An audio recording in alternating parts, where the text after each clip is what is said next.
O que tem de filho do diabo mercenário atrás de púlpito hoje engravatado, de Bíblia na mão pregando, falando Jesus, Jesus, o que tem hoje é impressionante. Parece que Pedro estava assistindo uma televisão. Impressionante, inigualável essa revelação. Amém. Provérbios capítulo 3 diz: Filho meu, não te esqueças das minhas ordenanças, mas permite que o teu coração guarde os meus mandamentos, porquanto eles prolongarão a tua vida por muitos anos e te concederão plena prosperidade e paz. Que a benignidade e a lealdade jamais te abandone. Ata-as ao redor do pescoço, escreve-as na tábua do teu coração. Assim encontrarás favor diante de Deus e dos homens, bem como boa reputação. Confia no Senhor de todo o teu coração e não te apoies no teu próprio entendimento. Amém. Podem sentar. Irmãos, o homem que escreveu Provérbios foi o homem mais sábio do mundo. Amém? Porque quando ele fez uma oração, Salomão, dizendo, porque Deus o apareceu e disse, pede-me o que tu quiseres, ele disse, eu quero sabedoria para dirigir o teu povo, para orientar o teu povo. E Deus se agradou tanto, que diz assim, ora, você não pediu a morte dos teus inimigos, você não pediu riquezas, você não pediu possessões. Então, porque você pediu sabedoria e sabedoria para guiar o meu povo, eu te darei, e darei a tal ponto que antes de ti ninguém teve, e depois de ti ninguém terá igual. Ou seja, Salomão, naquele momento, no centro da vontade de Deus, ele foi o homem mais sábio do mundo. Claro, sabemos que todos têm livre-arbítrio, e o homem mais sábio, o homem que mais recebeu sabedoria no mundo, veio a terminar em um caos, construindo templos pagãos, corrompido, porque se deixou exaltar, vinha pessoas de tudo que era canto para ouvir a sabedoria de Salomão. A sabedoria de Salomão espalhou-se pelos reinos. Então Salomão, penso eu, como é comum a grande maioria dos homens, se deixou exaltar, e a escritura diz que era para o povo de Deus não se juntar com mulheres de outros povos, porque diz a escritura, elas vos corromperão a servir outros deuses. E assim aconteceu exatamente. Salomão se voltou para mulheres de outros reinos, fez alianças através de casamento. Ele poderia fazer alianças, até poderia, mas não precisava se casar. Então ele se casou e, como diz a escritura, o coração dele foi corrompido. E aí, deu no que deu. Salomão acaba louco, construindo templos pagãos e permitindo até sacrifícios humanos dentro do seu reino, dentro do seu domínio.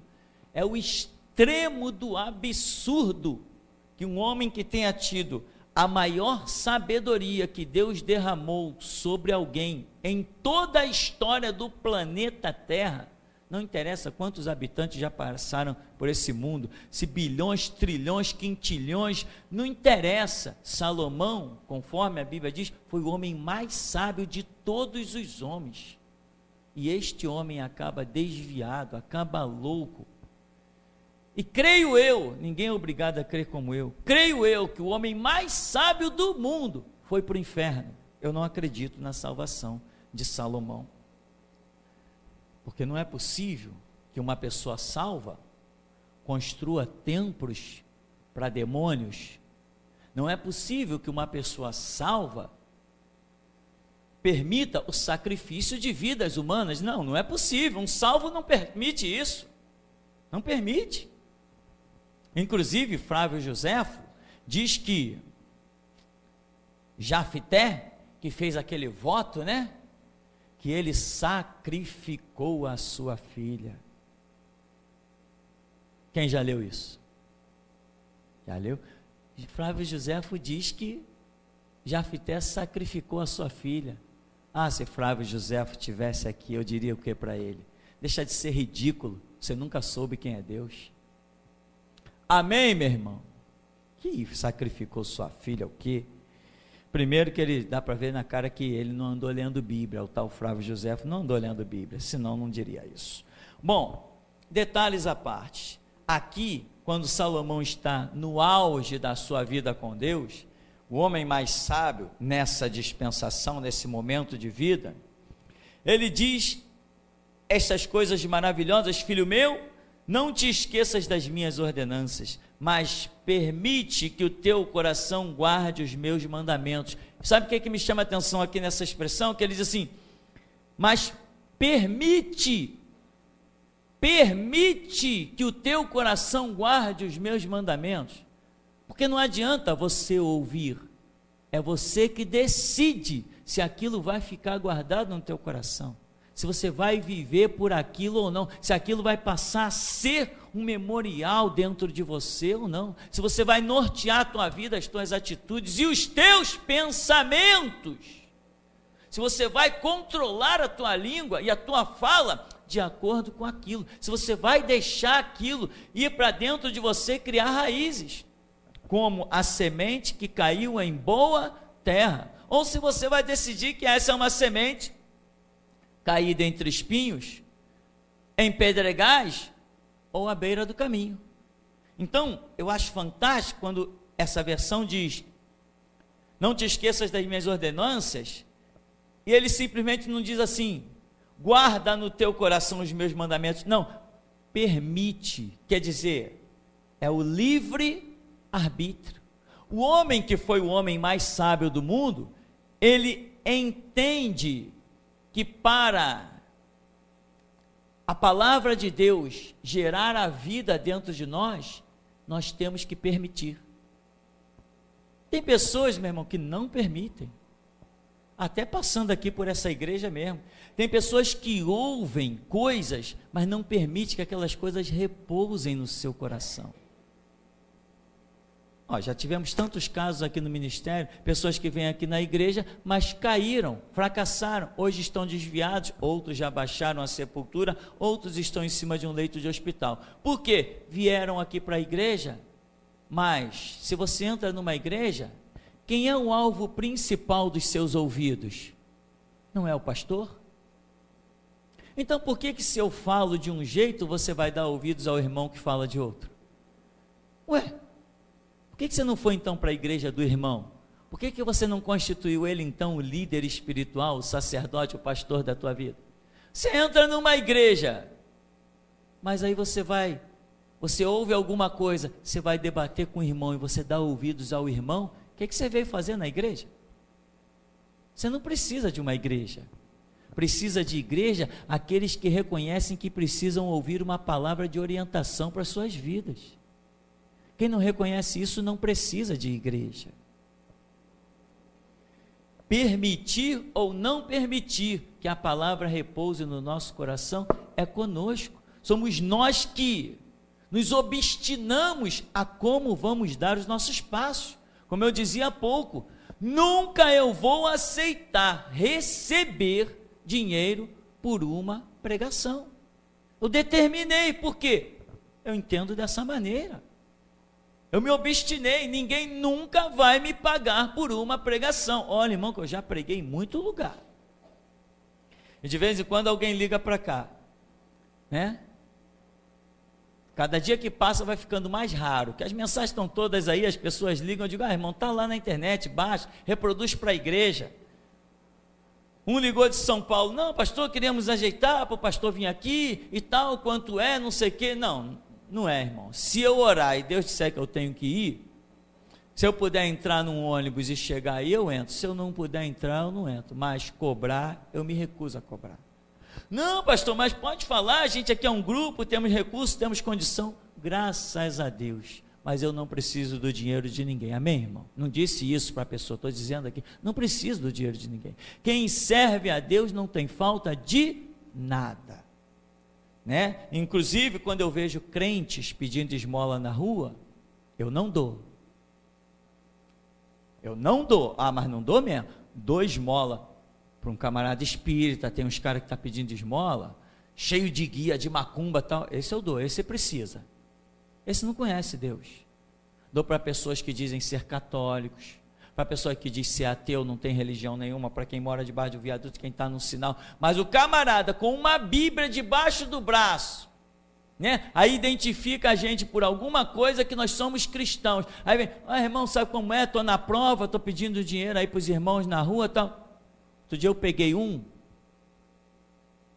não lembro qual rua eu estava, e o camarada vem, não, porque estou pedindo, eu falei, tu é crente?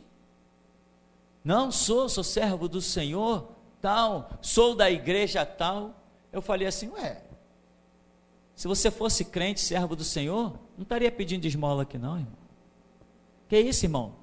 Irmão, falei assim, toma vergonha, irmão, você está envergonhando o nome de Jesus Cristo. Um Deus que diz, meu é o ouro, meu é a prata, está deixando seu servo sair na rua para mendigar o pão? Que Deus é esse que tu serve? Não. Se tu está na prova, está na luta, meu irmão, te tranca lá no teu quarto, vai para debaixo da tua cama e espera as portas se abrirem. É assim que se serve Deus.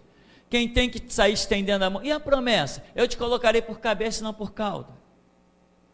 Tu a todos emprestarás, mas de ninguém tomarás emprestado.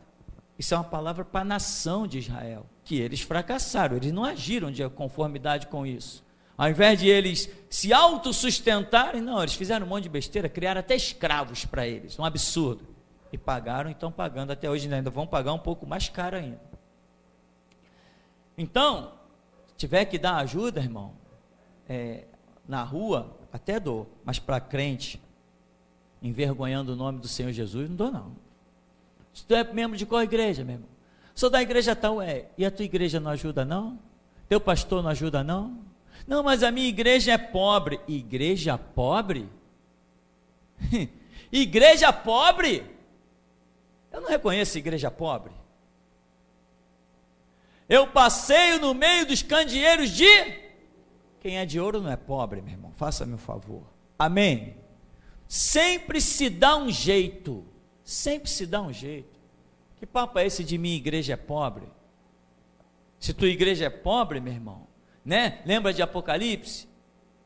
Tu dizes, pobre sou, né? Não é isso? Mas tu és rico. Não existe igreja pobre. Jesus Cristo não passeia no meio da pobreza. Pode até existir a pobreza, mas se ele começar a passear, o deserto vira mananciais de águas vivas, oásis. Não, que papo de igreja pobre, ok, irmão? Desde que nós começamos o ministério aqui, tínhamos pouco recurso, mas não tínhamos falta. Estamos precisando, estamos no desespero. Não, tocamos a obra até sem microfone, tocamos a obra sem microfone. Mas eu pergunto aos antigos, quando foi o dia que nos viram roucos? Quando foi o dia? Irmão, chegamos a ter aqui 4 cultos na semana. Eu pregava 4 vezes na semana, sem microfone. Nunca fiquei rouco. Tenho ficado rouco, inclusive, aqui, com um microfone. Mas no tempo que não tinha microfone, nunca fiquei rouco. Então esse negócio de igreja em falta, escassez, não, meu irmão, que isso? Dizer que sou servo do Deus vivo e estou mendigando pão, não, meu irmão, vai rever os seus conceitos de ser servo do Deus vivo, porque está escrito que o nosso Deus, o Deus que as pessoas dizem, sou servo do Deus vivo, ele tem um nome de Jeová Jirê, o Deus das provisões. Ora, por que não está provendo para você? É porque tu não está andando com ele. Amém, meu irmão?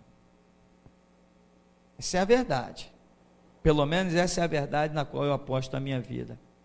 Então, permite que o teu coração guarde os mandamentos. Não adianta, irmão, ouvir e não guardar, para que aquilo fique ruminando. Tem gente que ouve, saiu da igreja, e gostei da pregação, a palavra foi boa e poderosa, né? Tem vários episódios desses, mas saiu da porta para lá, acabou. É como se nunca tivesse ouvido. Às vezes você vai se deparar com aquela pessoa numa situação em que você vai ver que a atitude dela é como se não tivesse ouvido a pregação. Então ela não permitiu que o seu coração guardasse.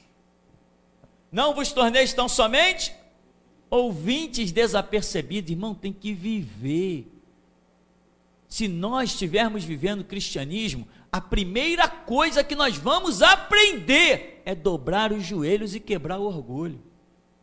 É a primeira coisa que a gente aprende. E quem aprendeu a dobrar os seus joelhos e colocar a fronte em terra, meu irmão, esse só tem vitória para colher, mais nada. Mais nada, porque o Deus que cultuamos não é mentiroso. O Deus da Bíblia é vivo, não é de boneco de gesso, nem invocado dentre os mortos.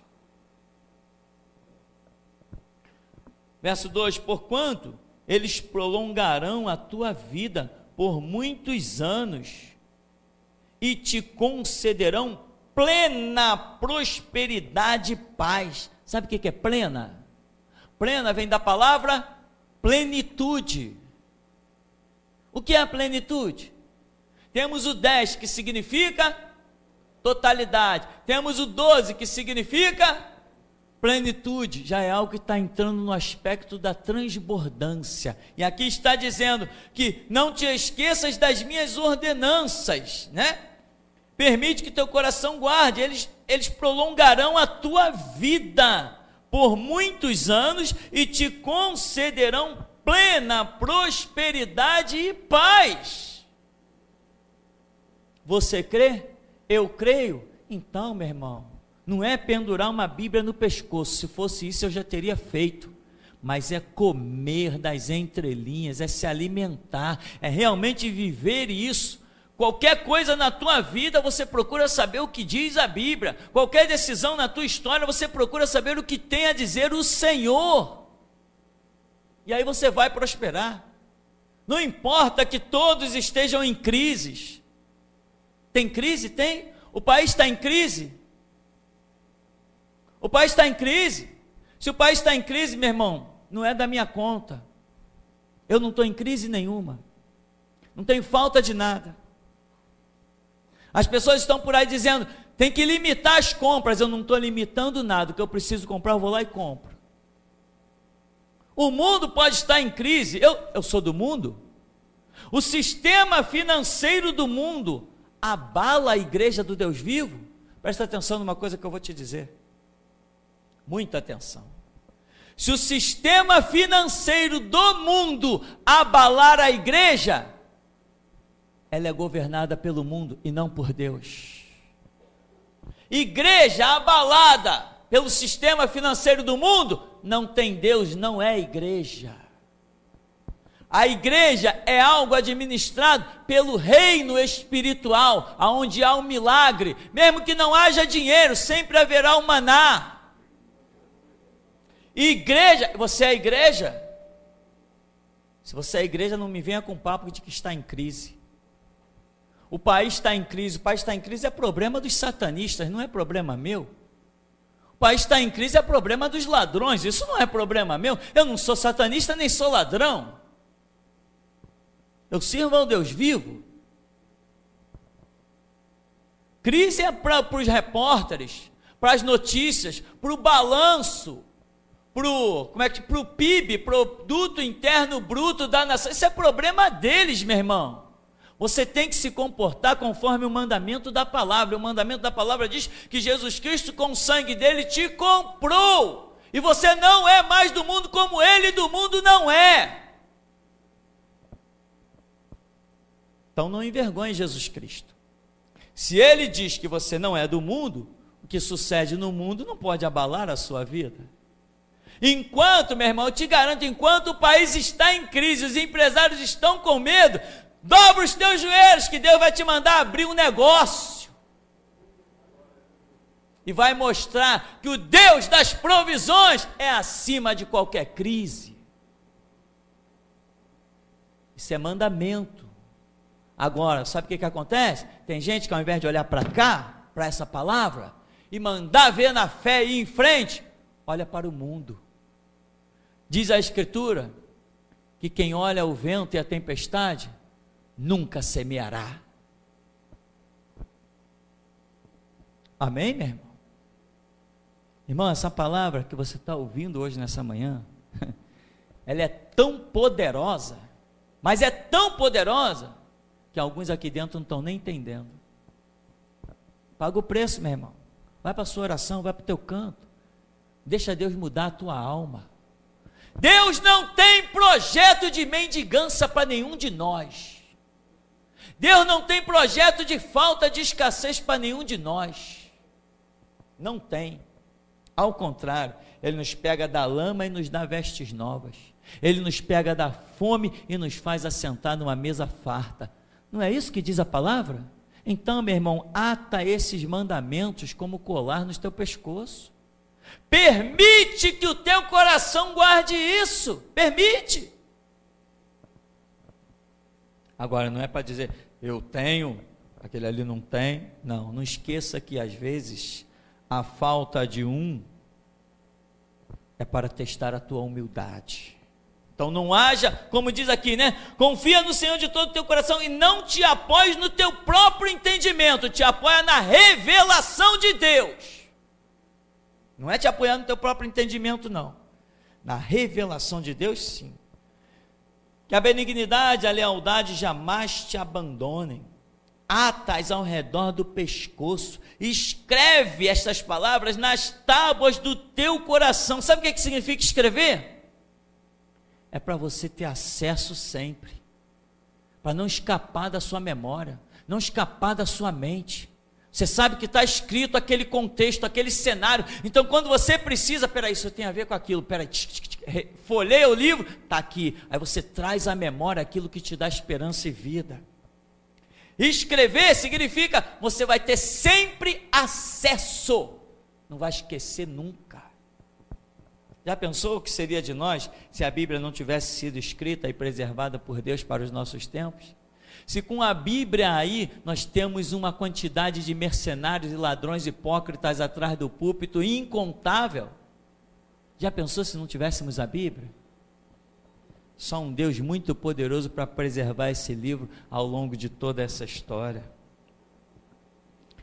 Verso 4, assim encontrarás favor diante de Deus e dos homens, bem como boa reputação, né? Encontrarás, guardando as palavras, guardando o bom conselho, tu vai encontrar favor, é a graça, diante de Deus e até dos homens, porque quem é agraciado por Deus, viu que Abraão por onde passava despojava, as pessoas lhe davam presente e tudo mais. José, por onde passou, os homens foram obrigados, devido à graça, ao favor que estava sobre José em guardar a palavra, os homens eram obrigados a reconhecer.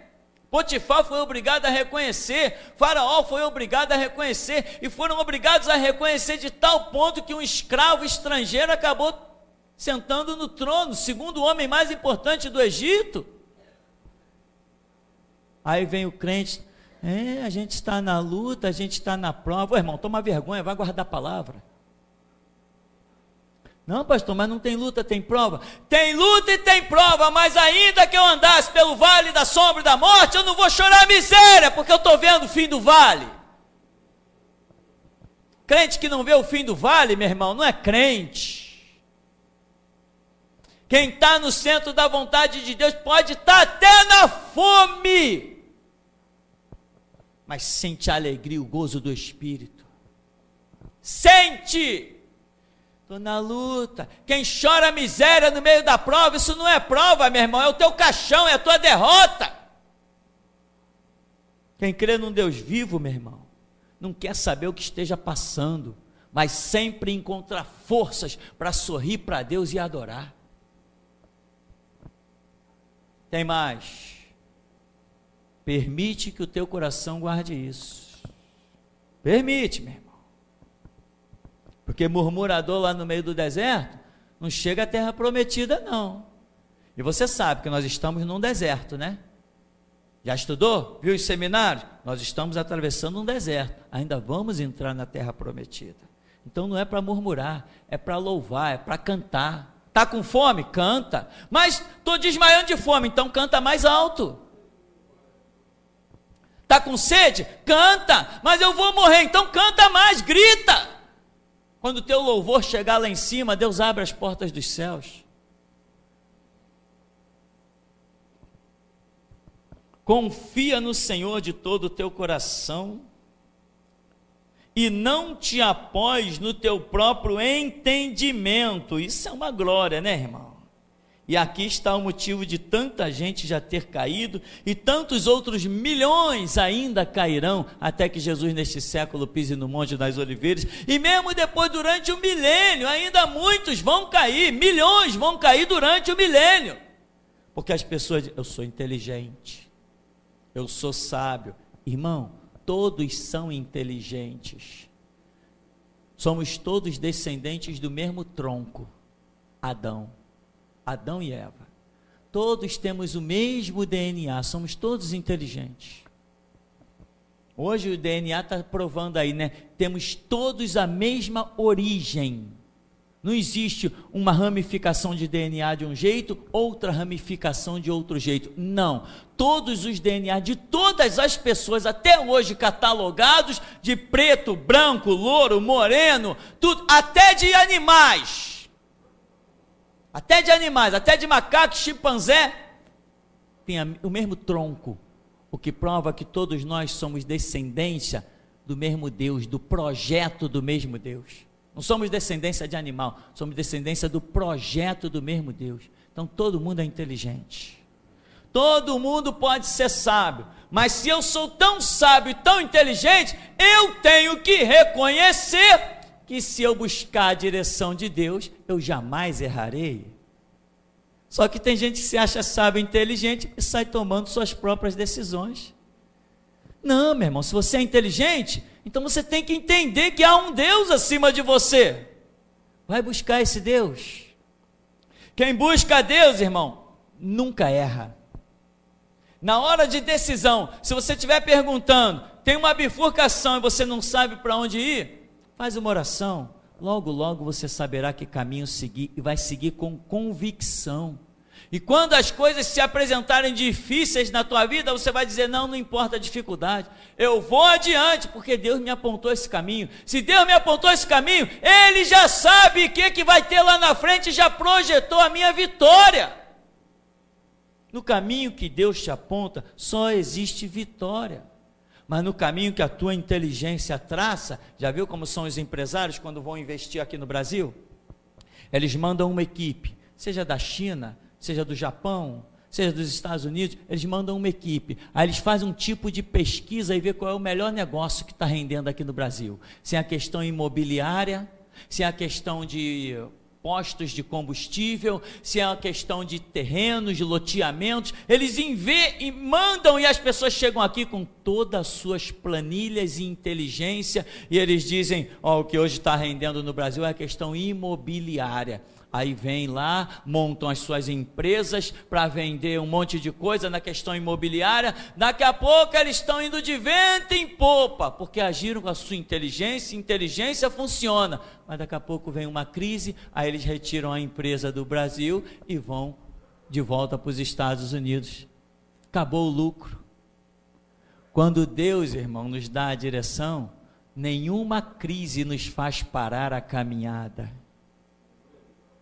Enquanto o país está em crise, nós estávamos pensando em investir, antes do projeto da compra da máquina, estávamos pensando em investir R$6.500 para tirar xerox.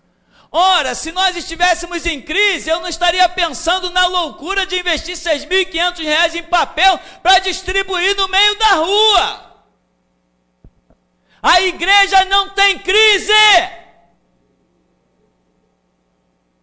Tu está na crise? Vai procurar saber o porquê. O mundo está te afetando? Ora, tem algum problema aí, irmão. Porque Jesus não misturou a sua igreja com o mundo.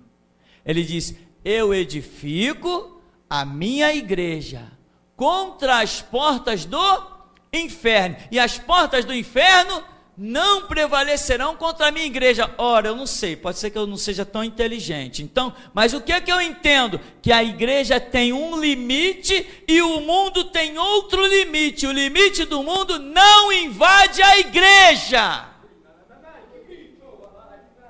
Tu está em crise?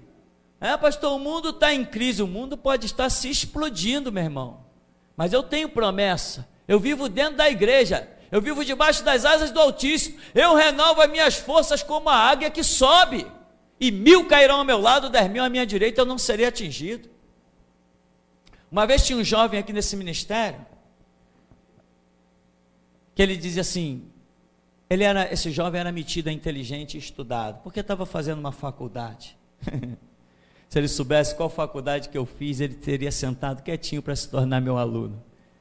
A minha faculdade, irmão, não foi com caneta e papel, foi nos pés do Senhor Jesus. Essa é a maior faculdade de todos os tempos. O homem que é capaz de dominar-se é o mais poderoso do mundo. E você só aprende a se dominar nos pés do Senhor. Entender que você não é digno nem de olhar para as alparcas dele. Esse é o maior homem. Por isso Jesus falou, João Batista, dos nascidos de mulher, não tem ninguém maior que esse. Por quê? Porque João Batista disse, eu não sou digno de me prostrar e desatar as correias das suas alparcas.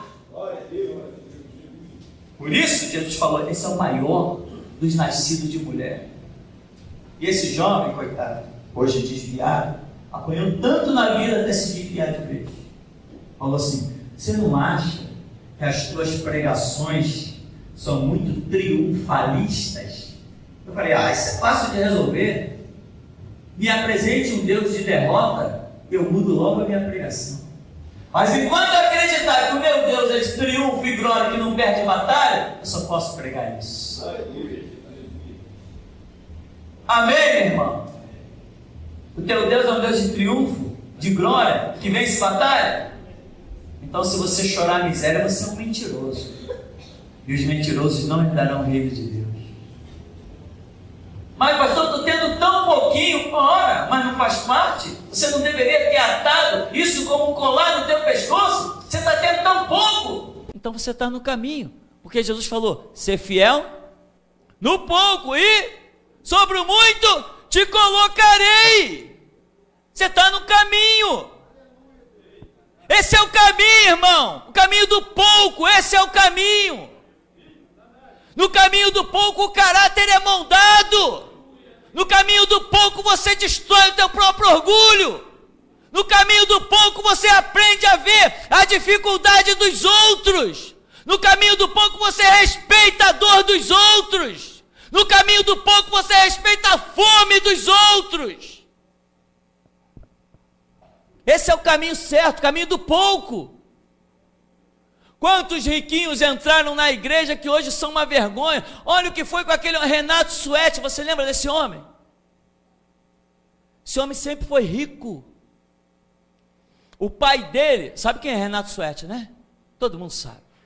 O pai dele projetou para que ele fosse um cantor e um músico profissional. Eu vi aquele homem num show pela televisão, tocando guitarra e violão. É assustador. É assustador o conhecimento daquele homem a respeito de equipamentos, de efeitos e tudo mais. Ele é bom, ele foi criado para aquilo, mas ele veio de família rica. O que ele é hoje? O que ele é hoje? Padre. Um homem que serviu ao Deus vivo hoje é um padre. Por quê? Porque não conheceu o caminho do pouco, não teve o seu caráter moldado. Se bem que, coitado, né? Nunca fez parte de uma igreja, mas a sua culpa não se exime totalmente, porque eu o vi muitas vezes abrir Bíblia e pregar. Se ele tinha uma Bíblia na mão, a culpa dele, a inocência dele não é total. Confia no Senhor de todo o teu coração, não te apoies no teu próprio entendimento, reconhece o Senhor em todos os teus caminhos, e Ele endireitará as tuas. Irmão, você pode achar que as tuas veredas estão meio tortuosas, que as coisas não estão caminhando muito bem. Puxa, Jesus, eu estou na batalha, vai orando, vai buscando, mas reconhece o Senhor em todos os teus caminhos, como diz o verso anterior. Não te apoies no teu próprio entendimento. Aí o verso seguinte, reconhece o Senhor em todos os teus caminhos. Não atribui as tuas vitórias, ó infeliz. Não atribui a tua vitória ao braço da tua carne, à carne do teu braço. Não atribui a tua vitória à tua inteligência. Não atribui. Tem gente que chega ao ponto de querer abrir igreja porque acha que é inteligente, porque acha que conhece a Escritura. Tu conhece a Escritura? Parabéns! Quero ver tu num debate com o diabo. Quero ver quem vai ganhar esse debate. Você é inteligente? Num debate com o diabo, quem ganharia? Aí alguém pode perguntar, e você, pastor? Num debate com o diabo, você ganharia? Eu digo a você, com certeza eu perderia, mas com certeza o Espírito Santo sairia vencedor. Porque eu não me estribo no meu próprio conhecimento, porque a Escritura diz, e eu até isso como colar no meu pescoço, quando você estiver perante os tribunais de Satanás, não te preocupe com o que haver de falar, porque naquela mesma hora, o Espírito do vosso Pai falará pela vossa boca. A vitória, meu irmão, é do Espírito Santo, não é nossa. Como é que nós, trapo de imundície, vamos querer nos levantar para ser alguma coisa? Está na hora de nós tomarmos vergonha na cara, parar de fazer da igreja um escárnio.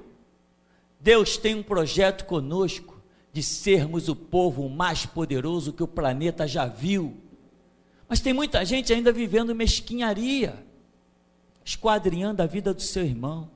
Aquela irmã falou assim, não, está caída. Meu irmão, o apóstolo Paulo escreve, dizendo assim, se alguém é fraco, come legumes. Você é forte, pensa que pode comer tudo, então come, mas não julga o que não come, porque se ele está de pé ou cai, para Deus ele está de pé ou caiu, isso não é problema teu. Como é que numa igreja cheia de picuinhas, e gente cheias da sua própria sabedoria e inteligência, como nós queremos ver Deus? Vamos viver a vida experimentando, sabe o quê? Gotas. Mas o projeto é que a glória de Deus cubra a terra, assim como as águas cobrem o mar. Mas não dá para ser assim com certas coisas, meu irmão, que chegam aos meus ouvidos. Não dá, é complicadíssimo. Tem gente que quer vitória na sua vida. Irmão, quer vitória na sua vida? Então olha para a sua vida. Enquanto você estiver olhando para a vida dos outros, você não vai poder ver o que precisa ser endireitado na sua própria. Você está vendo? Aquele irmão ali está errado. Ora, mas se aqui dentro tivesse algum perfeito, não deveria estar aqui dentro. Aqui dentro não é lugar de gente perfeita. A igreja é uma edificação para corrigir, para remodelar, para reajustar, para ensinar. A igreja é para isso. Se alguém está perfeito, perdeu o arrebatamento então, irmão. Aquele que em nós começou a boa obra, aperfeiçoará até o dia de Cristo Jesus, até o dia que você parta para encontrar com Ele. Se alguém aqui não está enxergando suas próprias falhas, ou você pensa que eu não enxergo as minhas? Se eu não enxergasse mais falhas em mim, meu irmão, eu não estaria mais lendo Bíblia, eu não estaria mais fazendo orações, eu não estaria mais me lançando ao louvor e à adoração, buscando a comunhão. O que diz Davi? Vê se há em mim algum caminho mau e guia-me pelo caminho eterno. Davi estava vendo falha nele? Ele apresentou falhas para Deus? ó Deus, eu tenho esse caminho mau aqui, tem misericórdia, me guia pelo caminho eterno. Foi isso que ele disse? Não, ele não disse isso. Davi disse, Deus, vê com os teus olhos que tudo vê, vê se há em mim algum caminho mau, porque eu estou me achando muito perfeito, mas eu tenho certeza que perfeito eu não sou. Então Deus, vê, vê, por favor, vê, e me guia pelo caminho eterno. Agora, quem está olhando para a vida do seu irmão, vai ficar vendo um monte de falha, e vai esquecer de corrigir as suas próprias. Aí aqui diz assim, reconhece o Senhor em todos os teus caminhos, e Ele endireitará as tuas veredas. Reconhece o Senhor, e endireita as tuas veredas. Não, não é isso que está escrito. Tem coisas que precisam ser consertadas nas nossas vidas, que nós não temos como consertar. E aqui está dizendo, reconhece o Senhor, não te estribes no teu próprio entendimento, reconhece o Senhor e Ele endireitará as tuas veredas. Tem coisas que só Jesus faz, tem coisas que só Jesus pode fazer, tem problemas na nossa vereda, irmão, que só o milagre corrige. Não adianta nem você reconhecer, você reconhece até, eu estou errado, mas eu não consigo me acertar. Quanta gente já não disse isso? Eu tento, mas caio, eu tento, mas caio. Eu digo, irmão, para de tentar, entrega o teu caminho ao Senhor, confia nele e o mais Ele fará. Uma semana depois, pastor, eu alcancei a libertação. É claro, você tem que entender que nós somos escravos. Se pois o Filho vos libertar, verdadeiramente sereis livres. Mas eu sou sábio, eu sou inteligente, eu não vou mais fumar maconha. Passou uma semana, está fumando. É a tua força, é o teu entendimento. Eu não vou mais cair na prostituição. Passou uma semana, caiu de novo. Não vou mais fazer aquilo. Passou uma semana, caiu de novo. Quando você chega no altar de Deus quebrado, se junta nas pontas do altar, se agarra, Deus tem misericórdia de mim, muda a minha história. Ele diz, já estou virando a página. Mas enquanto você confiar no teu próprio entendimento, na tua própria sabedoria, você será sempre cauda e nunca cabeça, estará sempre por baixo e nunca por cima. Irmão, eu sou tão apaixonado por esse Deus, a perfeição de Deus é tremenda. Eu tenho conversado com os irmãos, nas poucas oportunidades que tem, e como num bate-papo, numa brincadeira, o Espírito vem gloriosamente. Hoje, eu estava esses dias conversando com o irmão, aí falei assim, caramba, sabe aquela passagem de Apocalipse que diz assim, montes caiam sobre nós, escondei-nos da ira de Deus e do Cordeiro. Eu te pergunto, quem é que tem essa expressão? Montes, Deus, Cordeiro. Quem usa essa expressão? É o ímpio? Essa expressão é do povo de Deus. Essa expressão é do cristianismo. Então quem é que vai dizer montes caiam sobre nós? Quem é que vai estar apavorado? Quem vai sentir que não tem como se apresentar diante da manifestação do Todo-Poderoso? São os que se estribaram no seu próprio entendimento, os que se acharam sábios, inteligentes. Tem gente, meu irmão, que é uma desgraça, sabe por quê? Porque conhece Bíblia. Tem gente que é uma desgraça só porque conhece Bíblia. O orgulho que invade o camarada, ele sabe que ele conhece Bíblia. E enquanto alguma graça está fluindo, ele vive se exibindo. Irmão, na hora que a lagoa secar, você não consegue repor a água dela nunca mais. Teve um irmão, eu estava conversando com ele ontem, irmão Marco, ele falou que ele estava dormindo e uma voz, aquela voz, né? Quem já ouviu aquela voz chamando seu nome? Olha aí, irmão Marco, levanta a mão bem alto, só para o irmão Marco ver. Olha, irmão Marco, está vendo? A experiência não é só sua, várias pessoas já ouviram, eu também, eu sei exatamente o que é isso. Então, ele falou que ele estava dormindo e ouviu uma voz chamar o nome dele, Marcos. Ele, pá, despertou, tal, coisa e tal. Aí daqui a pouco de novo, se não me falha a memória como ele contou, e falou assim, Marcos, não o Feliciano, Marcos.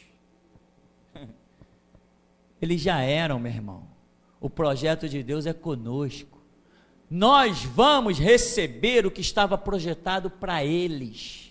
Já pregamos sobre isso aqui, que nenhuma unção vai se perder, ela vai se juntar e cair sobre um só se for preciso, mas de todo o projeto de Deus que ele tinha para cumprir, com unção espalhada em 1 milhão, se 1 milhão cai, ele vai usar um com a unção de 1 milhão,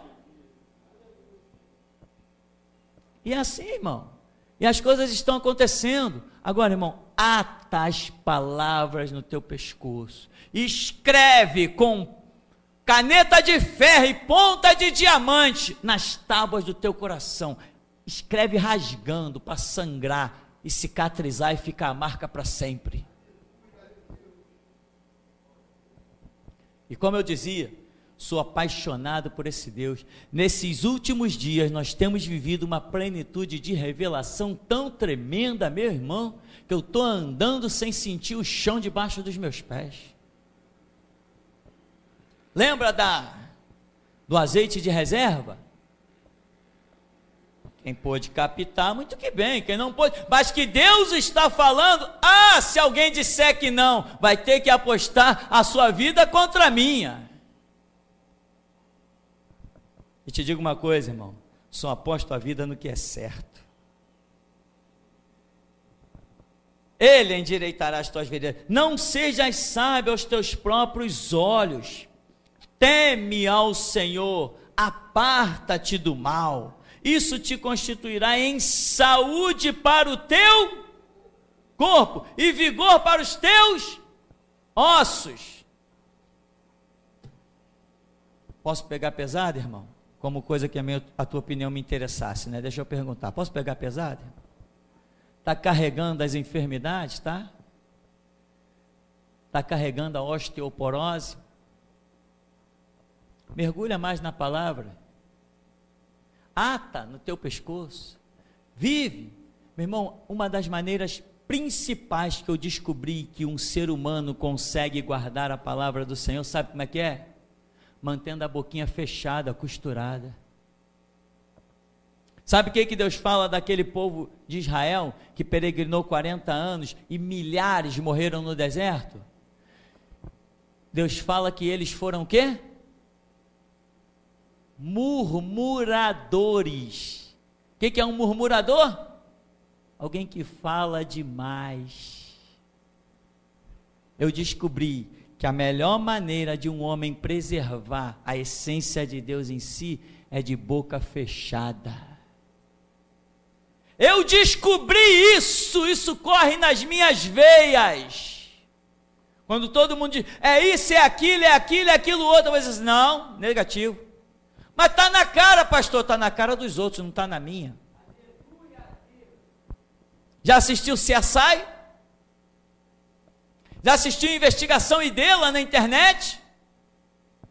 Já assistiu Lei e Ordem? Há caminhos que ao homem, meu irmão, parece perfeito, mas o final é caminho de morte. Muitas são as palavras dos homens, mas a palavra certa vem do Senhor Deus, que fez os céus e a terra. A mim não me interessa a opinião, a mim não me interessa evidências, a mim não me interessa 2 mais 2 igual a 4, isso é matemática dos homens, na de Deus pode não ser.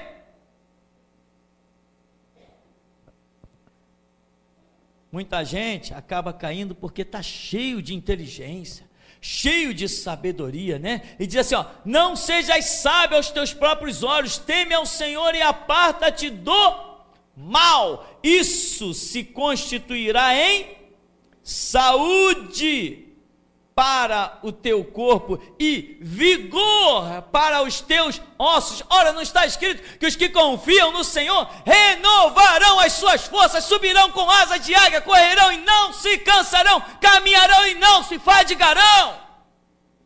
Não está escrito que o Espírito Santo sobre Elias o fez correr na frente dos cavalos e chegou na cidade primeiro do que Acabe? Mas isso quem nos confere é a palavra cravada no nosso coração e pendurada no nosso pescoço. tanto interna quanto externa, dominando todo o nosso ser. Somos o que somos e vestimos o que somos. Aí diz, verso 9: honra ao Senhor com teus bens e com a primícia de todos os teus rendimentos, e se encherão com fartura os teus celeiros, assim como transbordarão de vinho os teus reservatórios. Diz que Deus é mentiroso. Quem pode dizer que isso não é verdade? Só aquele que não agiu conforme diz aqui. Qualquer um que honrou a Deus com tudo que é seu, viu que Deus multiplicou muito mais. Mas as pessoas não querem guardar a palavra. Estão entrando na igreja, né? Nas igrejas por aí, né? No que eles chamam de igreja, para enriquecer. Por acaso, esses dias eu estava vendo num canal, parece que é um tal de canal 48. Hoje, a madrugada de hoje, eu quase não durmo, aí revirei a televisão, tinha lá um homem pregando.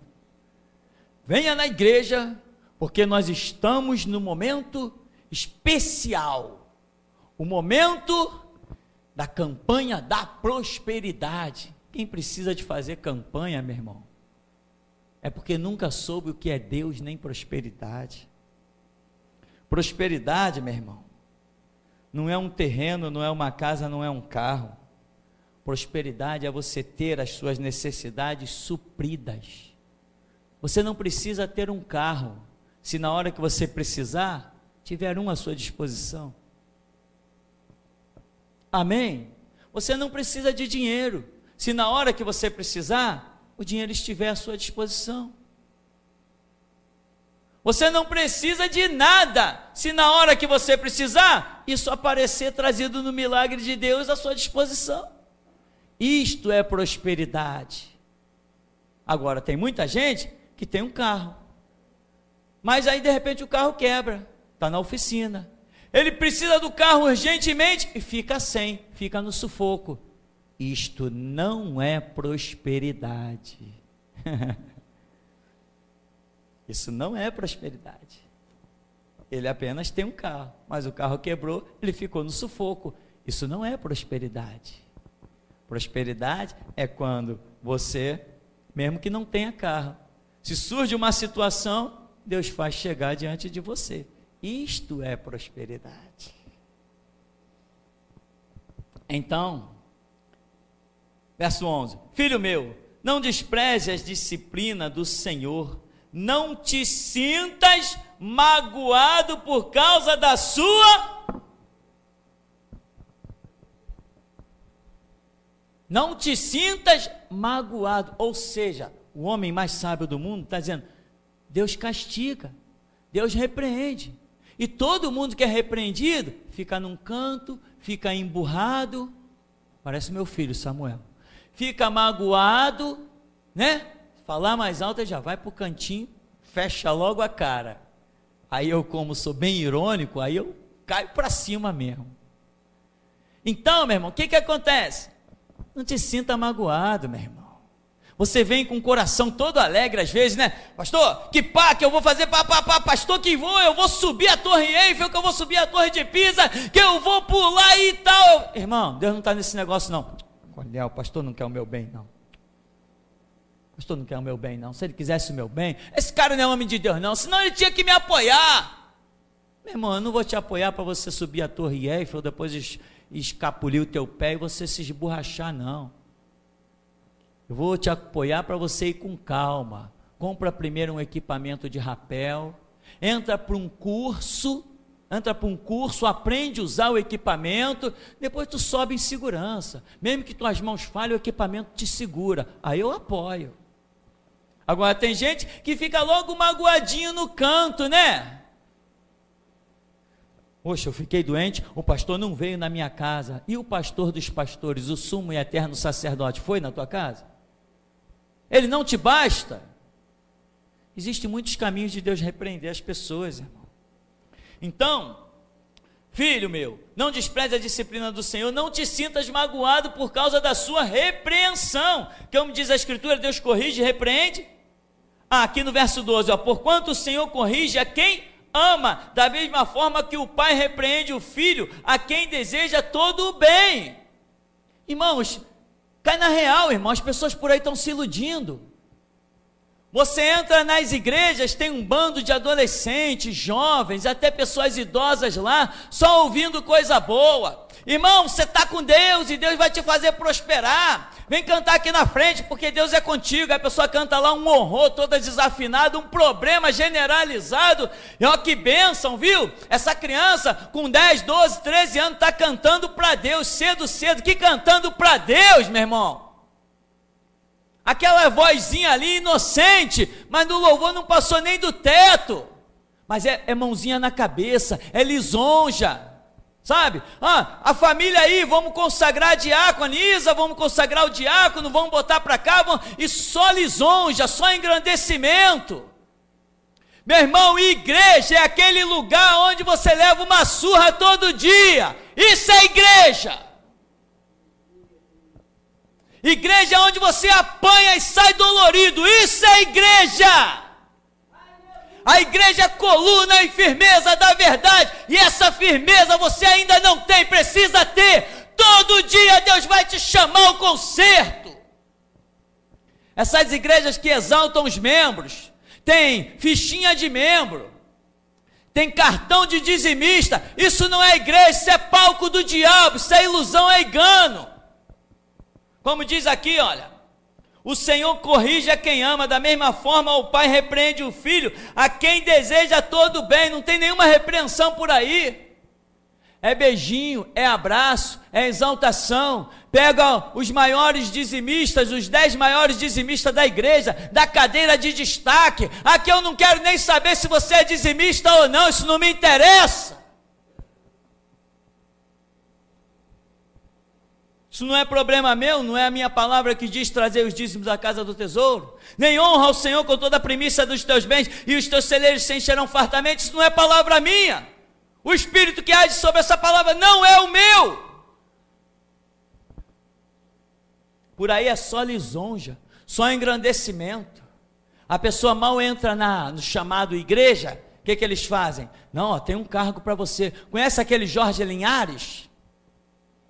Escreveu vários livrozinhos aí que virou best-seller, vendeu livros de 10 páginas, vendeu rios de dinheiro para o homem. Na igreja dele, todas as pessoas têm cargo. Eu disse todas. Quando alguém chega cedo na igreja que não quer cargo, é pressionado até receber um cargo. Todos têm cargo. Não está vendo que é uma forma de te iludir? Não está vendo que é uma forma de te segurar? Aí as pessoas saem, eu sou diácono daquela igreja lá. É mesmo? Que faz um diácono? Sei lá. Eu sou não sei o que. É nada, meu irmão, é nada. Quando os homens dizem que nós não somos nada. Nós só somos quando Deus diz que nós somos. Então é só lisonja, só engrandecimento. Aonde existe a verdade, meu irmão, existe repreensão. Quando eu era do terreiro de Macumba, que ia lá, diante dos demônios, eles diziam, sabe o que para mim? Quando eu ia com algum problema, uma dor de barriga, qualquer coisa, o demônio dizia assim, não, você tem isso porque você tem muito quebrante, você tem muito olho grande, porque você é muito bonito, e todo mundo fica de olho em você, as meninas ficam de olho em você, até as mulheres casadas ficam de olho em você, você tem muito olho grande, porque você é muito bonito, porque há um projeto muito grande na tua vida. Só que não era esse que ele via não, ele via outro, né, irmão? Então era só exaltação, você é bonito, você é bom, você é forte. Só faltou dizer que na outra reencarnação, na outra encarnação, na outra vida, eu fui Alexandre o Grande, só faltou dizer isso. Nunca, em todos os anos que eu pisei num terreiro de macumba, nunca eu ouvi uma palavra que me desagradasse, nunca! Ninguém queria saber o que eu fazia ou deixava de fazer, nem ninguém lá dentro nunca recebeu, nunca vi uma palavra de repreensão em nenhuma das sessões do diabo, das sessões espíritas. Nunca houve uma palavra. Gente que tinha chegado ali, que tinha acabado de assaltar banco, nunca houve uma palavra. Ao contrário, fica tranquilo, pode continuar na tua vida que eu vou te proteger, é o que os demônios diziam. E sabe que tem muita gente com esse espírito dos traficantes, que chega dentro da igreja com uma vida horrível e quer dizer que quer ouvir de Deus assim: eu te amo, meu filho. Se a igreja é verdadeira, você não vai ouvir eu te amo não, meu irmão. Você vai ouvir te corrige, te conserta, toma jeito. Verso 13: bem-aventurado o homem que acha sabedoria, e a pessoa que encontra o entendimento, pois a sabedoria é muito mais proveitosa que a prata, e o lucro que ela proporciona é maior que o acúmulo de ouro fino. É mesmo? Vamos imaginar. Lá está o altar de Deus, e há uma proposta: dobrar os joelhos para pedir sabedoria, ou utilizar-se de um caminhão de ouro e prata. O que algumas pessoas prefeririam? Mas aqui está dizendo que a sabedoria vale mais do que essas coisas, mais preciosa é do que os rubis mais puros, e tudo o que pode ambicionar não é comparável a ela. Ao passar da vida, na mão direita a sabedoria te garante longevidade, na mão esquerda, riquezas e honra. Com riquezas e honra, você não conquista a sabedoria, mas com sabedoria você conquista riquezas e honras, porque é Deus que dá. Os caminhos da sabedoria são veredas agradáveis, e todas as suas trilhas conduzem à paz. A sabedoria é a árvore que oferece vida a quem a abraça. Quem a ela se apega será muito feliz. Tem muita gente que tem ouro e tem prata, mas não está muito feliz. Está na maior desgraça, está na maior dificuldade, está na maior luta. Estão até se suicidando por aí, estão até nas suas lutas fazendo pactos com o diabo, se envolvendo com o tráfico e um monte de baboseira. Mas quem tem sabedoria, meu irmão, sabe ir aos pés do Senhor, e quem busca nos pés do Senhor tem vitória constante. Amém? Até aqui, irmão,